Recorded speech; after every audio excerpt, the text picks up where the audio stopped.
Hello, beautiful people. It's been a while. It's been a long while. I'm gonna hope to keep this one really short, but this is what was on my mind today on the way to the gym.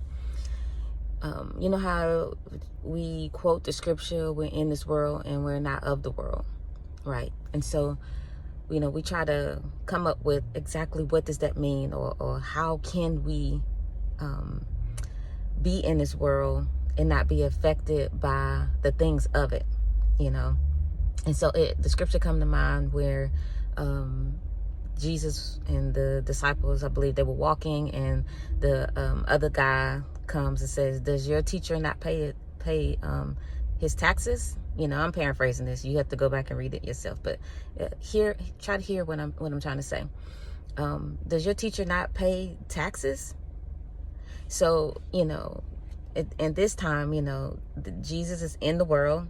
He is doing this teaching. He is about his Father's business, but around him, there is a world system that is going on, or policies and laws that is going on that have to be fulfilled. And one of them, in this case, is the taxes. And so while he is about his Father's business, and these laws and principles and things are going on, and so the guy brings it to his attention, and does your teacher not pay his taxes? And basically he says, Jesus tells one of the disciples, go to the fish, and the first fish you see, get the coin and go pay the taxes. It's like that is how we are in this world, but not of this world. We can still be about our Father's business. We can still be about our business and what we're doing for the Lord spiritually, on the spiritual side. And while the world system has their thing going on, we got to pay our taxes, and we have to fulfill this law or this policy because we're in of the system.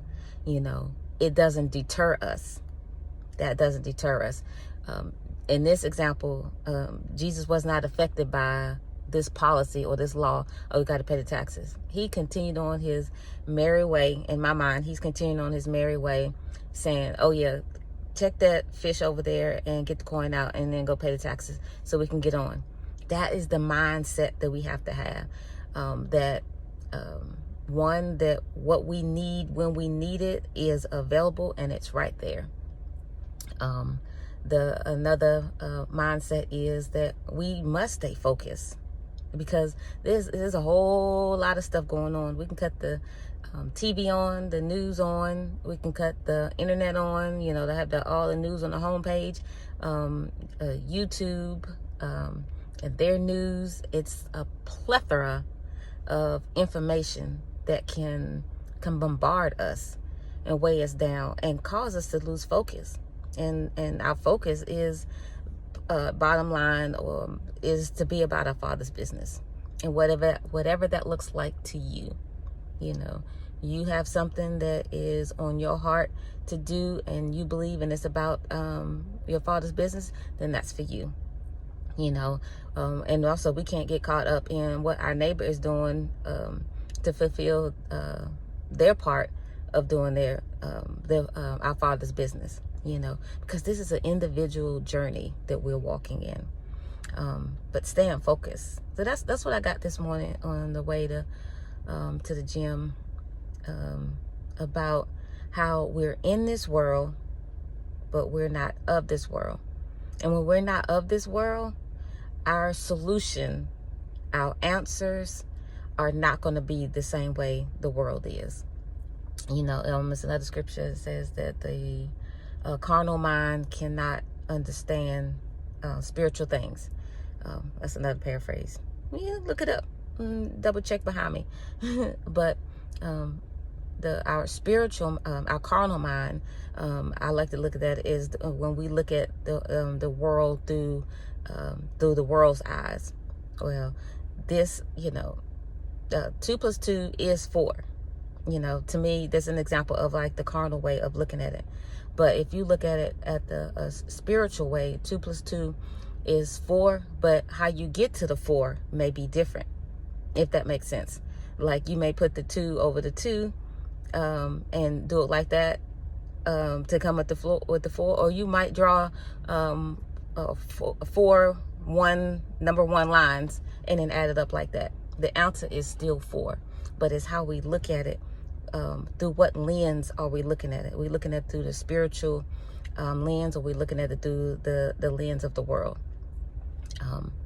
The adding up the 4 individual ones may take you on a different path, but yet we still get to the 4. I hope that makes sense.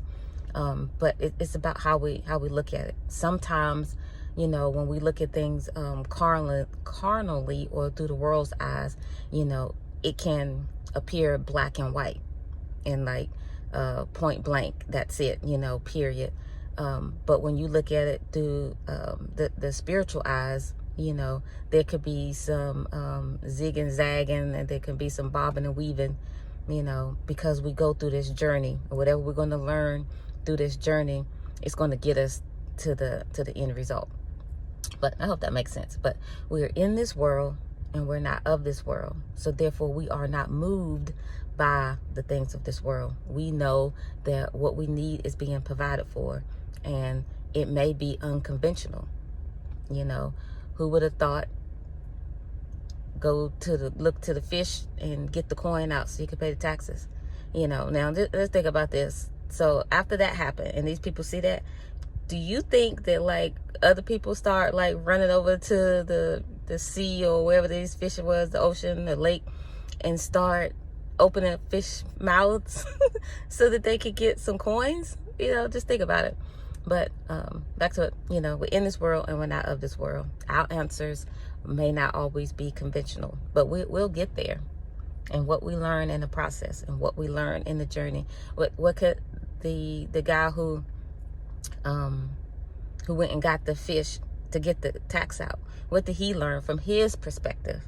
You know, what did he learn from this? You know, of course that is a miracle, but they have been following him Jesus for a while, so they've been seeing miracles. But that he provides, that he doesn't have to fret over trivial. To Jesus, in this case, this was trivial. You know, it was another case where it talks about give Caesar's what is Caesar. You know, because I think he asked like, whose picture is on it? And then, you know, they say, well, Caesar, will give Caesar what is Caesar. You know, to me, it's like, it's really that simple. You know, if we're looking at it through the lens of spirituality and not through the world system or carnality, you know, because we won't understand spiritual things. We won't understand spiritual things because it won't be adding up. You know how they say, make it make sense. You'll be stuck in the state of make it make sense. But that is all I have for you. This was short and sweet. You know, we're in this world and not of this world. All right. You guys be blessed.